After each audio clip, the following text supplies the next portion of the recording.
The Web of Conspiracy. Here is your host, Adam Webb. Hello and welcome to another exciting edition of the Web of Conspiracy. I am your host, Adam Webb. It is great to be back with you again this Friday, back into the normal groove of things here for me. This is the second episode this week, so I hope you enjoy. I'm also broadcasting this live right now over Spreaker, so hopefully maybe you get some interaction here with some of the listeners.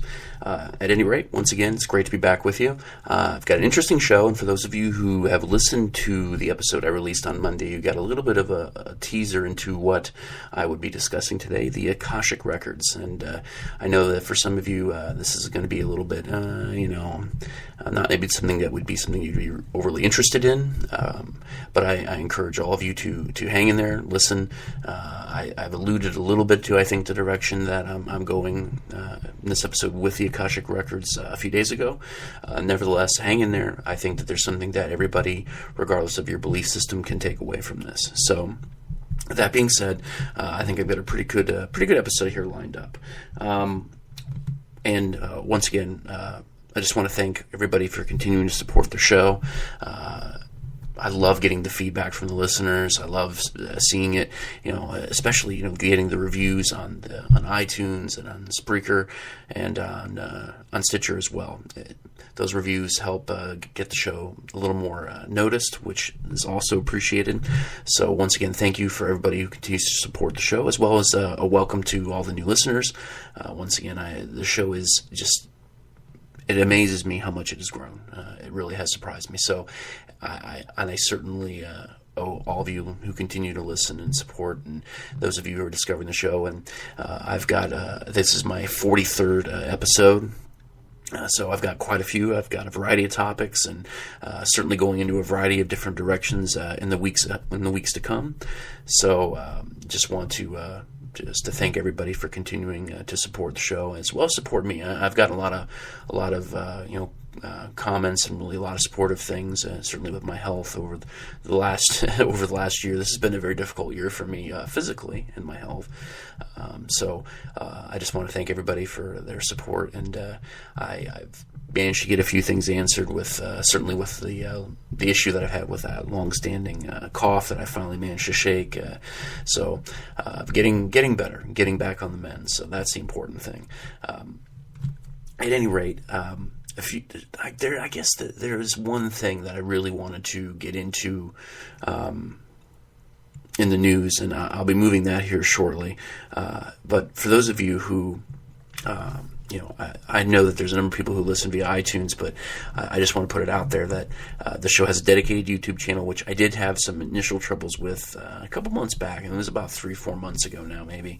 I had some issues with that. I think I've got it worked out now, and so if you prefer on YouTube is also a good option. I don't really talk about that nearly enough.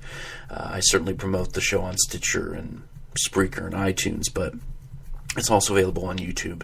And usually the YouTube shows are up pretty quickly for when I actually record. Those post up pretty fast. So for those of you who are interested, by all means, you can also check out the show on YouTube. And it's just, it is getting the feedback, and I've gotten a lot of feedback from the YouTube listeners, so that's really cool. I just want to thank everybody for that as well. Now, moving into the news section, and usually here I like to get into some of the paranormal news, and I certainly also get into a great degree of current events.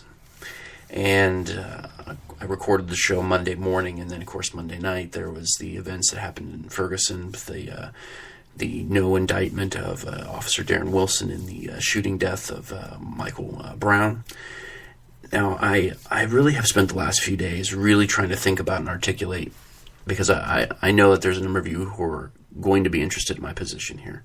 While not all of you will be, there's many of you, of course, that just love the paranormal stuff, but I know that there is a subset of you who really love me talking about some of the current event stuff. So I'm going to touch on this briefly. Now, the whole situation is tragic, to be sure. And certainly my condolences go out to Michael Brown's family. It's unfortunate that over a situation like this that the man lost his life. However, number of things went wrong here, and we can't put the blame, in my opinion, on just one individual. While in an ideal situation, Officer Wilson would have had other ways of which to prevent Michael Brown from attacking or causing further injury.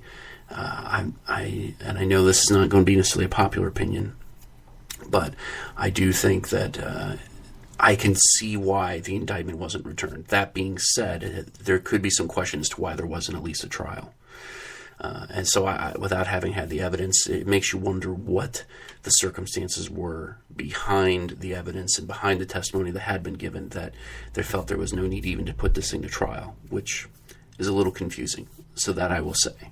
But the thing that I really wanted to come and get across to I think the listeners more than anything is that there seems to be a really strong focus on race because it was a white cop and it was a black suspect, and that seems to be coming up a lot in the media. Now, I want to really articulate the last part of what I just said, in the media. Okay? Because there's so much that the media doesn't cover, and the media is so selective on what it chooses to put out there, that we really don't get a good, entirely whole picture as to what is actually happening. We're getting what is fed to us, because this is what, in my opinion, the current power structure wants the people to see. Let me elaborate. At the risk of sounding very leftist and sounding very Marxist to some, while those are not my political beliefs, I will say this. To me, what we're looking at here, it's not a race issue. It's a class issue. It is a class issue. And let me elaborate on that based on my experiences as a very, very white person. Okay? I am, in many respects, physically speaking, a prototypical white person.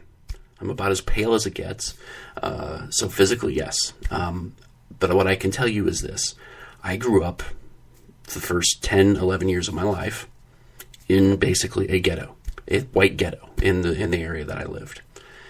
And in this area, there was rampant drug and alcohol abuse, violence, lots of violence. It was not a fun place to live. Very, very rough upbringing in my early years. Now, what I can tell you is that the actions of police officers with individuals from my community were no different than actions from individuals that I've seen in African American ghettos and other places of low-income families. No different. I have seen violence unevenly distributed to those of the poor. Now, I'm not indicting all police officers by any means, because there are plenty of good ones out there. And I can tell you on more than one occasion, I have certainly had a couple police officers save my mother's life. So by all means, I'm there, and I respect those individuals. And as a whole, I have a tremendous amount of respect for law enforcement. However, I have seen my fair share of individuals who are from working class, poor class neighborhoods that have been unjustly targeted. Now, I'm not trying to say that Michael Brown was completely innocent. By all means, that's not what I'm saying. But what I'm saying is, and certainly in my upbringing, that everybody was innocent, because that wasn't the case either. I saw plenty of people do bad things. But what I do know is that the idea of innocent until proven guilty, that concept has been thrown out the window. We are now guilty until proven innocent. And it's interesting that we're moving into a situation now where our society is so quick to pass judgment before having all the facts, regardless of whether you are conservative, liberal, somewhere in between. We want to judge. We want to judge everybody and everything because somehow we think we're better. We're not. My biggest concern in this whole fiasco is that there's such a huge emphasis on race that we're not getting to the fundamental issue here. And I'm not saying that race isn't an issue in this country still. Certainly in many places it is. But what I will say is this. It is just as much a class issue, if not more so, than anything else. Bottom line. And I know that's not going to be a popular idea either. But that being said, what you have to look at and what you have to ask yourself is this. Are we in a situation where, if you think of the power structure that is, the wealthy, the ones who control the money, the ones that control government, the ones that control all those pieces, is it better to continue to divide the poor by race and divide the middle class by race?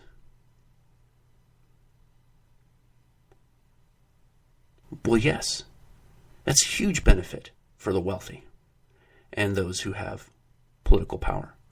Why wouldn't you want to divide the poor and the middle class by race? It's just another way of weakening us. Continue to shove this race idea that race is somehow still a fundamental issue for the majority of America, when it's obviously not an issue for the majority of America anymore. Barack Obama would not have been elected president by the margin in which he was if race was still a problem, as big a problem as the media wants you to believe that it is. Once again, I repeat, I realize there are plenty of parts in this nation that it is. And I'm not even going to attempt to deny that. It certainly is. But I'm talking about the majority of America, and certainly those who took the time to vote. Race is no longer an issue. Certainly not what it was 50, 60 years ago.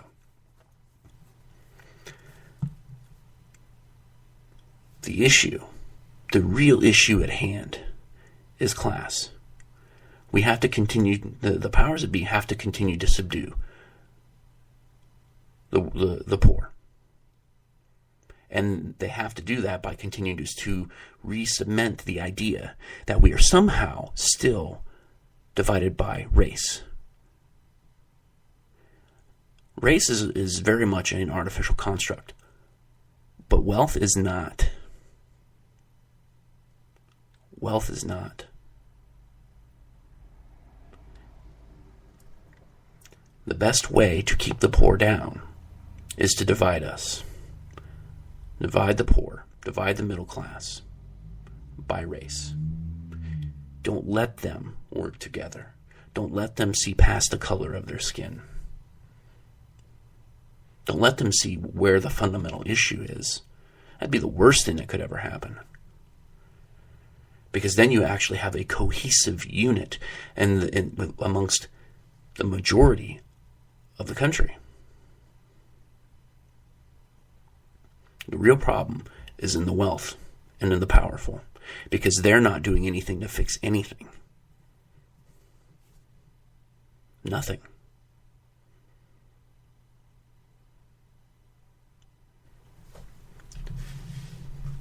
Address the issues of wealth, address the issues of poverty, and then we'll begin to actually see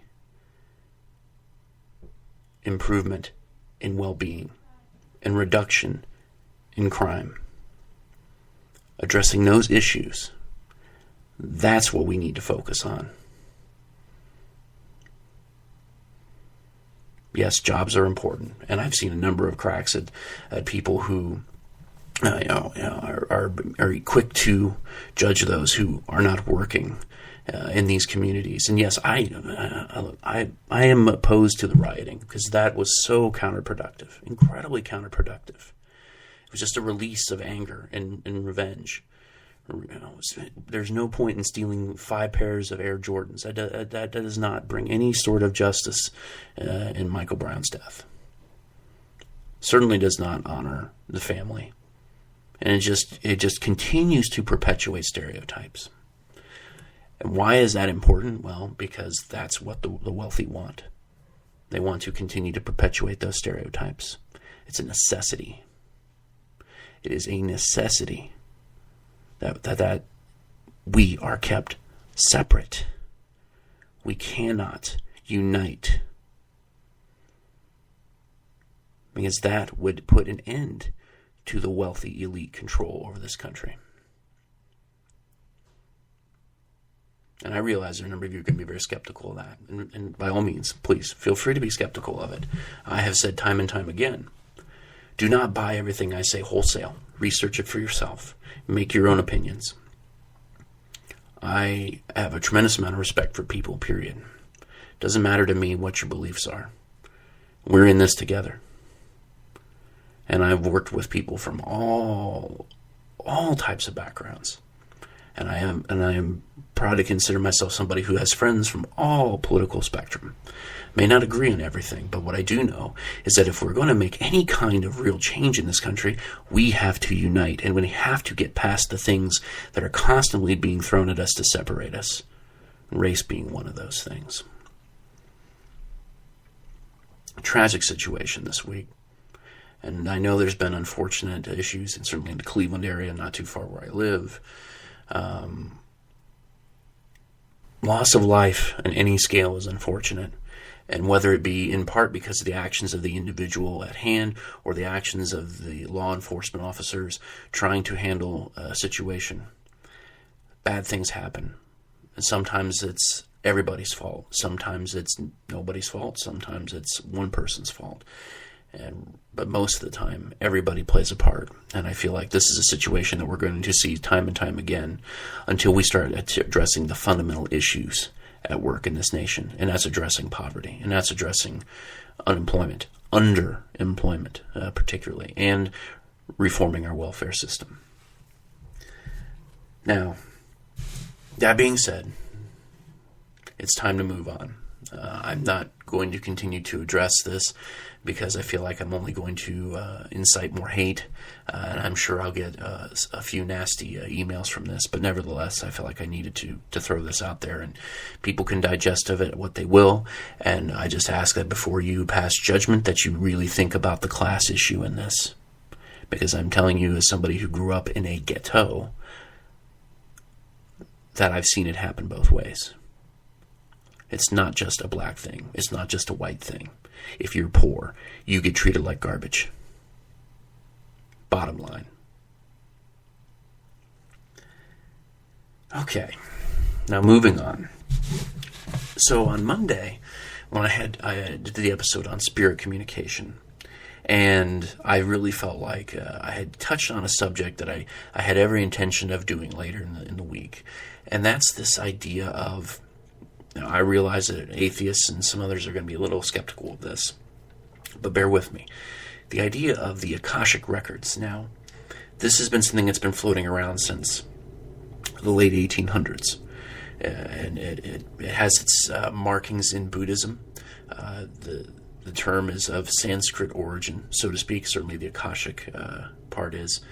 And the idea about the Akashic Records is that there's this idea that there is this non-physical plane of existence in which all of anything that man has thought or events or anything that's ever happened are recorded in this plane of existence, okay? That any idea that man has had, everything is there in this one place. Now, it's also often referred to as a hall of records by some. I know I've heard that term used. I have seen this become more and more prominent as of late. And I really wanted to address this because I think many people look at this as being something just a wholly religious thing. And I don't necessarily think that has to be the case. That's why I'm encouraging all you atheists who listen to the show to bear with this.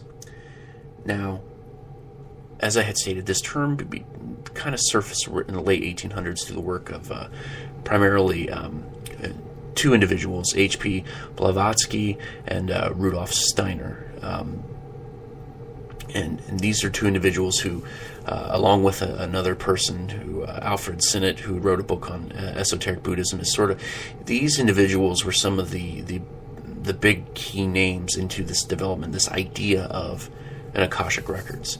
But other elements of the Akashic Records, this hall of records where everything is recorded, and every single thought that has been or ever will be is located in this plane of existence. And yes, the term comes from Buddhism. However, there is also a Christian element in this. Now, there are a number of references in the Christian Bible to the Book of Life, right? This idea that there's this Book of Life and all these names are written in this Book of Life, and for many they simply view this as, well, isn't this the same exact thing? And it would seem to be that perhaps this idea that this Hall of Records and this Book of Life are one and the same. Two somewhat different religious viewpoints, certainly with Buddhism and Christianity. Nevertheless, they both have this similar concept built into them, that there is this place where all the knowledge of everything that ever has been or ever will be is contained. Now let me be clear about this. There is no actual evidence that this exists, right? In terms of anything we can tangibly prove. That's something that scientists can study, and no, there's no scientific proof of this. And much of the things certainly that I discussed, there's very little, or if there is some, or there's a lot of circumstantial evidence and that kind of thing. But nevertheless, this idea is persistent. It is persistent, certainly in these two cultures, and I would say even into some others. Now, one of the other really big names associated with this idea of the Akashic Records is the name Edgar Cayce. Now, I imagine a number of you are very familiar with who Edgar Cayce was. Edgar Cayce was a psychic, a 20th century psychic who claimed to be able to enter a trance-like state. And he would basically lie down on his couch, close his eyes, and with the help of somebody who would be in there doing this reading with, he could tap into what he described as these Akashic Records. And that he could literally search through this hall of records, so to speak, and find answers to the questions that people wanted to know. Now, interestingly enough, Cayce, in terms of his ability as a psychic, was pretty renowned. Very accurate in a number of his predictions. Certainly was able to discover certain medical cures. Did a lot of remarkable things that he accredited to being able to access these Akashic Records. Now, he's not the only one to certainly have claimed the ability or claimed being able to do this. I have to admit that in researching these Akashic Records, this has been one of the more difficult tasks for me to do for the show, in that so much information is very difficult to verify. And there's a lot of people taking it in their own directions because there is a significant religious tone to this work. People are going in their own direction with it, and consequently, you see a number of different directions in which the idea of being able to tap into these records, there's different places that claim that they can teach you how to do it, and on none of which I can vouch for in any way, shape, or form. This is in many respects a religious belief, right? For certainly for Christians, looking at this as this Book of Life. Certainly it's a religious belief. For Buddhists who claim that this plane exists on an astral level, once again, very similar kind of situation that we're looking at here. This isn't something that we can tangibly prove, but this is something in which people believe. And as a result, so much information is out there, and trying to discern what is legit, what isn't legit, is not an easy task to do. This has certainly been one of the more difficult ones. But Edgar Cayce is a name that I have certainly been familiar with for a number of years. You can certainly consider doing an entire show on his work. There's a number of books out there. So certainly if you're interested in learning more about Casey, that is out there. But there's certainly a number of websites that claim that they can teach you. You have to become this certain level of a mystic to be able to tap into this, that, or the other. And I can't vouch for that.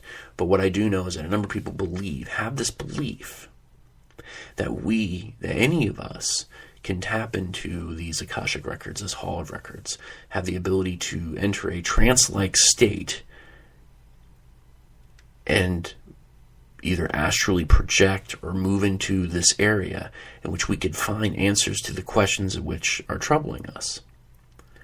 Now, what I find most interesting about this, and this is where I encourage all my atheist listeners to hang in here, for these coming points that I'm about to make.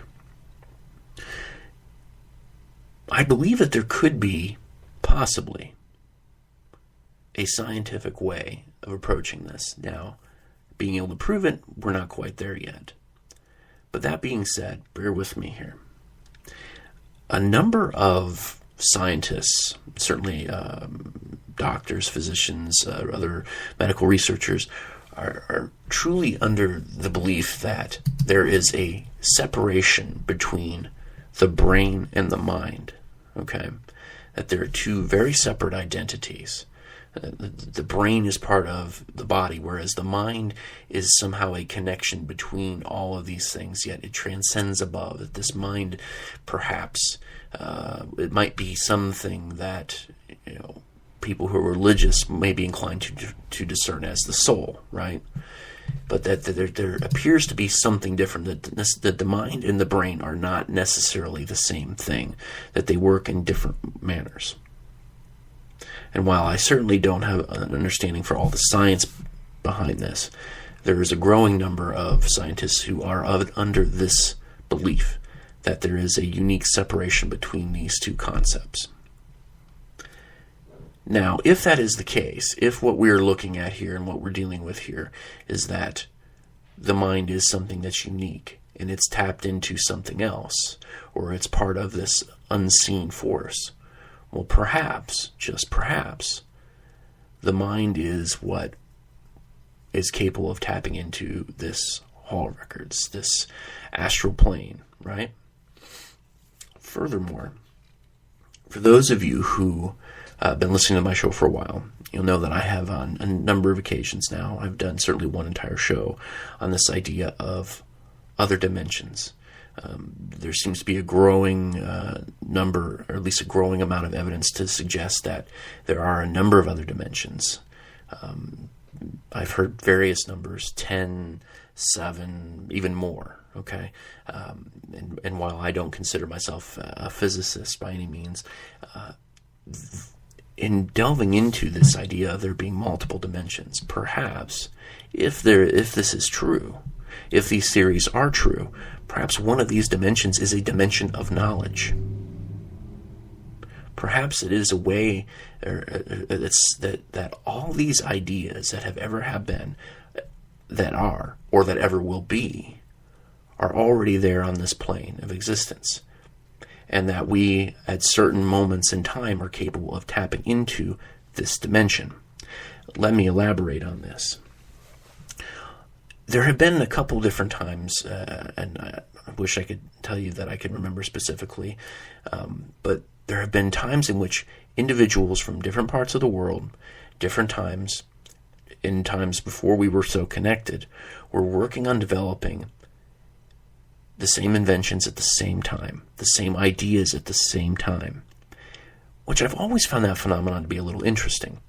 Now it's not so unique because the knowledge is out there on the internet, and we're so much more connected that ideas are traveling at much greater rates of speed.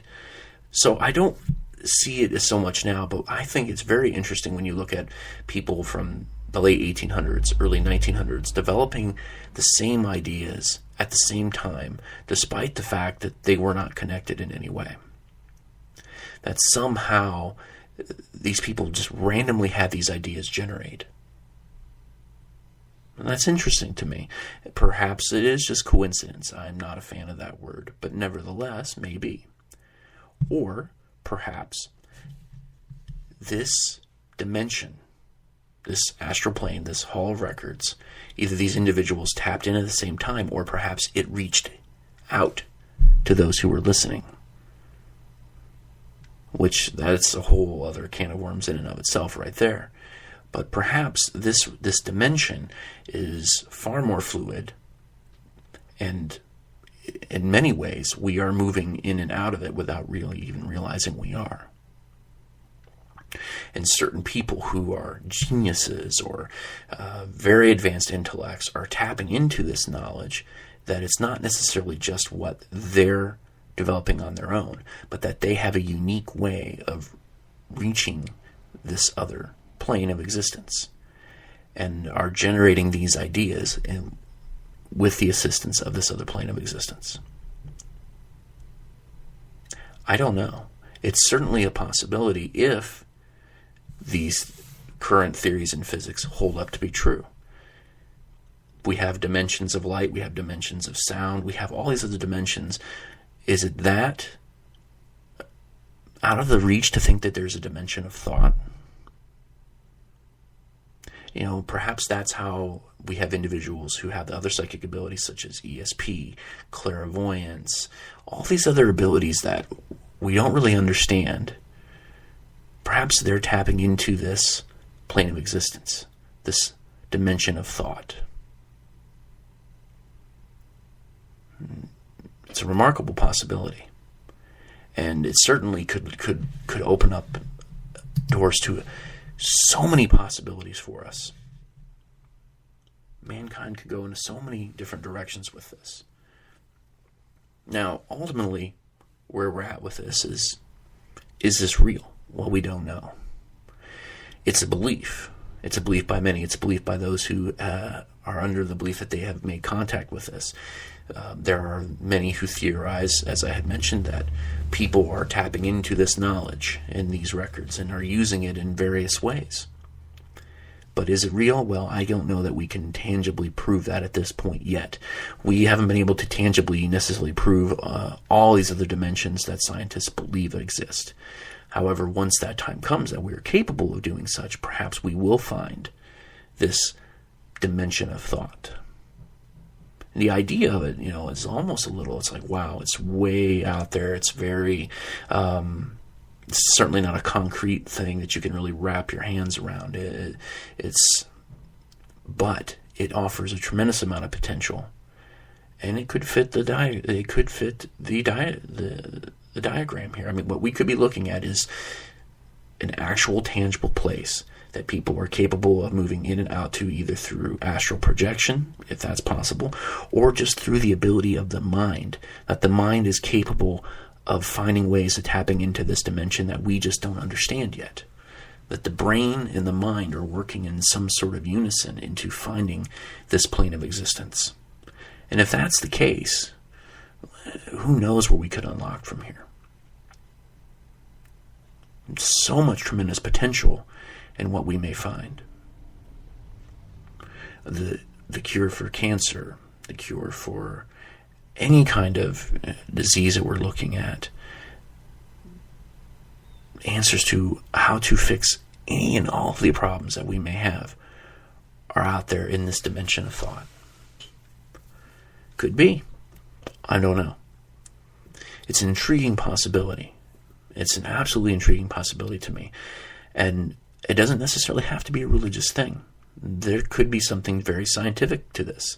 It may or may not be necessarily related to God or an afterlife. You may choose to believe so, and nothing necessarily wrong with that, or you may choose to believe that it is completely scientific and nothing more, and that's your choice as well. I will leave that up to each and every one of you to make that discernment for yourself. It could be a million different things.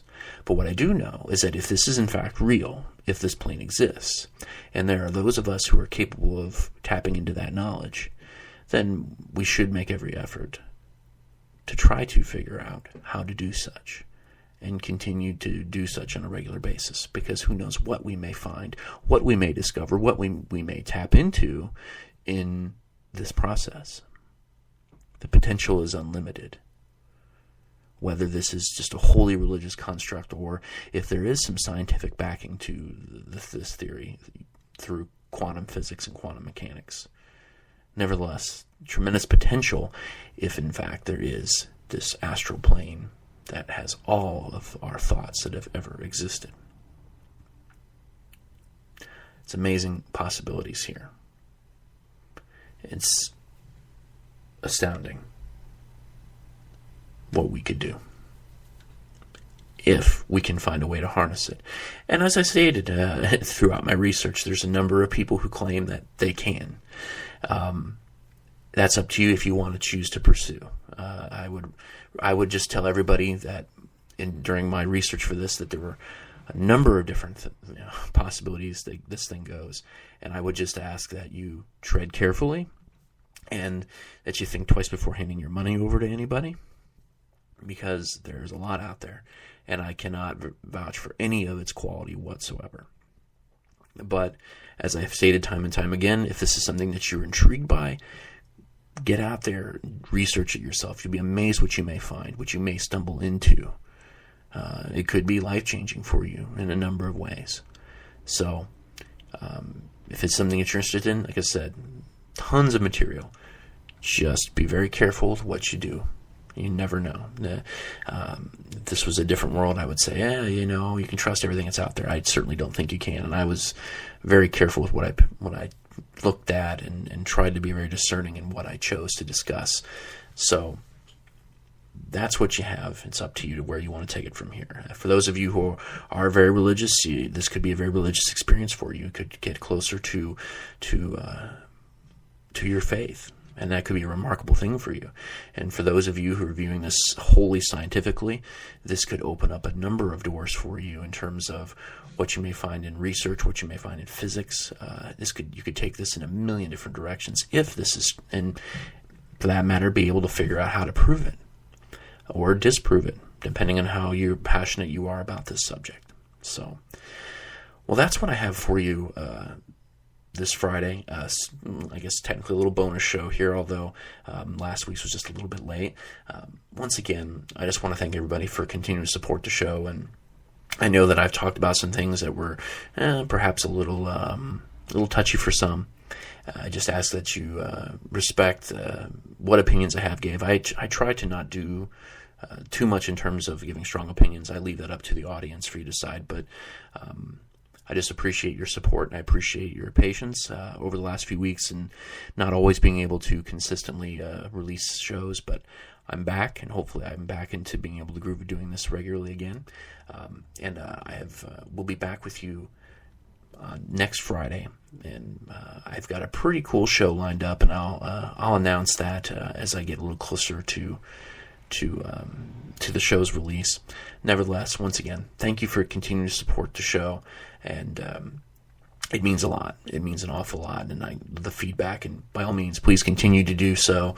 Let me know what you think of the show, and once again, I'll be back with you again next Friday. Till then, have a great week.